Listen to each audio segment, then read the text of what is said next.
Jesus, in his last statement to the church, as we call the Great Commandment, was saying to the church, he said, you have to be bold in the times in which you live to proclaim the gospel, because there is much wickedness in the world, and there is a spirit of evil that will encompass all the hearts of humanity if the voice of righteousness is not preached. Well, as Jesus was saying to his disciples, he said, the spirit of Elijah has been here in John the Baptist. And you think about the days in which Elijah lived and his boldness to preach the presence of God in the midst of a very wicked time when a nation had been subdued by the powers of darkness that was entwined in this worship of Baal and Ashtoreth. And, of course, when Elijah went up to Ahab and said, it's not going to rain until I tell it to rain.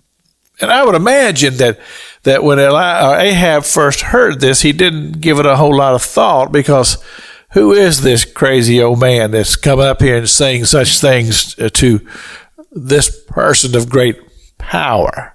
Because Ahab he had a lot of power, and he had a lot of sway over the people.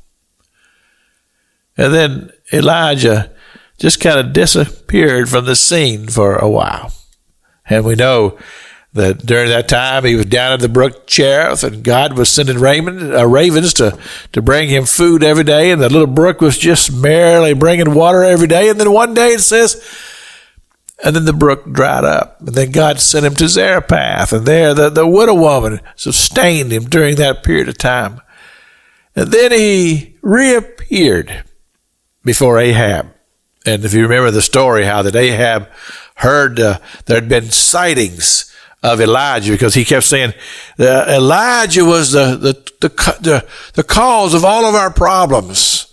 And so when there was finally a sighting, and he sent out the captain with his 50, and Elijah just called fire from heaven and just consumed them. And then he sent out another batch, and he consumed them. And then when the third batch came out, the captain of the host, he said, please don't kill me. And then he brought him to Ahab, and Ahab says, are you the one that's troubling Israel? And Elijah said, no. And he invited Ahab to bring his prophets of Baal up to Mount Carmel. What a tremendous thing that took place there. And he told him, he says, look, your God he responds to fire. I'm going to make it easy for you. You call down fire from heaven if your God is really God. And they couldn't. And the day went long, and they didn't have any success. And then Elijah said, look, let me show you the real power of God. He said, put 12 barrels of water on that altar. And they did.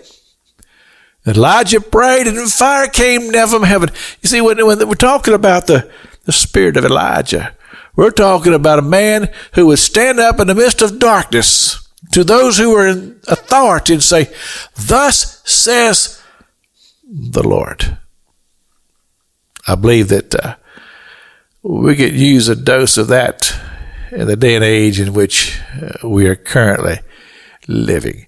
It's Pastor Jack King with the gospel on the radio broadcast.